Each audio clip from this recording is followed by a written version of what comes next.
I think I may only get through one question, but I thought it was a great, profound story that I had read. Mr. Pottinger, you were a reporter in your past life, and I know that you spent time reporting on China and Huawei, and I think you have a story that is very analogous to what's going on in this about telecom companies selling to Huawei at the time, thinking that they were going to cut their legs out from under them, so to say. And I wonder if you would just share that story, because I can't think of a better analogy to really illustrate the situation I think that we're in. Chairman Mast, thanks so much. In fact, I in a previous life, I was a reporter covering China for the Wall Street Journal at the same time that John Feiner was writing for the Washington Post in China, which is where we first met. One of the beats that I covered was the telecommunications beat, and this was at a time when the United States was absolutely dominant in telecoms. Remember, of course, Bell Labs, which invented transistors. The whole computer revolution began here in the United States, and companies that were spun out of that, like Lucent Technologies and Bell Labs, were making the telecommunications equipment that China was importing to build out its cell phone networks and the like. And they had a dominant lead. Other Western companies as well, like Nortel Networks, Marconi in the UK, Motorola used to be in this space. You had companies like Alcatel in France. They're all out of business now. They don't exist anymore. These were companies that employed hundreds of thousands of people because China used that equipment to leapfrog ahead and destroy their competition, and now to virtually monopolize telecommunications infrastructure. So what they would do is steal IP, subsidize to the tune of tens upon tens of billions of dollars, domestic champions like Huawei, and then go compete in other markets, both compete in China, but also start out in the global south, as we now call it, and eventually make their way to Europe and wipe the United States out of the entire business of telecommunications, which is where we are today.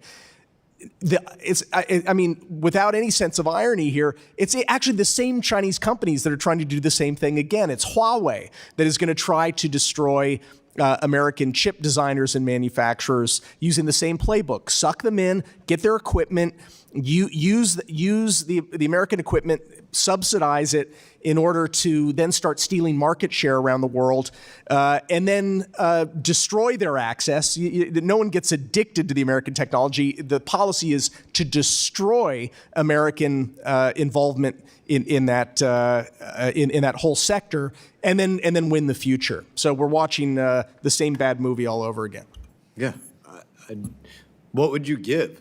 Simply, I think you laid it out, but give a lesson learned. What would you say to those that are working on AI policy today?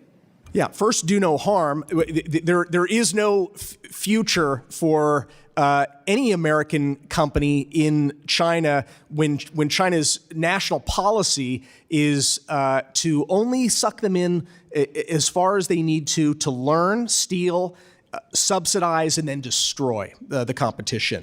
So we should not be selling even the previous generation of NVIDIA chips, the H20s that Oren was just referring to. Now we're going to head to a far more powerful chip that is virtually state-of-the-art.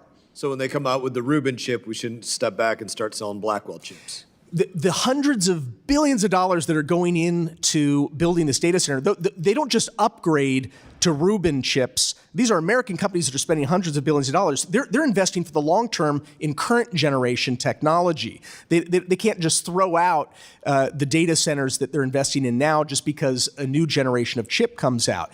We can see that these incredible advances in AI that are taking place are actually on even older generation chips. So we don't want to just maintain a little marginal lead. We want to absolutely continue to expand our lead over the People's Republic of China. I think this is a difficult subject. It's not an intuitive subject for most people when you talk about the full stack of AI, right? Unless this is what they went to school for, it's not intuitive.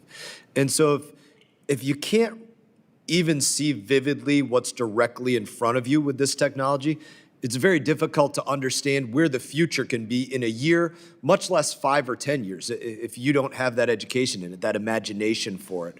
So take that and tell me, what are the risks that we face in the future? Where can we get to that most people aren't even tracking that this could bring us to this place in the future? Yeah, I think we have to be humble, to your point about thinking that we can see how far China could go if it had really advanced chips, or assume that they can't catch up. Gordon Moore, the great genius who helped, he created Moore's law that said that chips will shrink in size and expand exponentially every 2 years in power.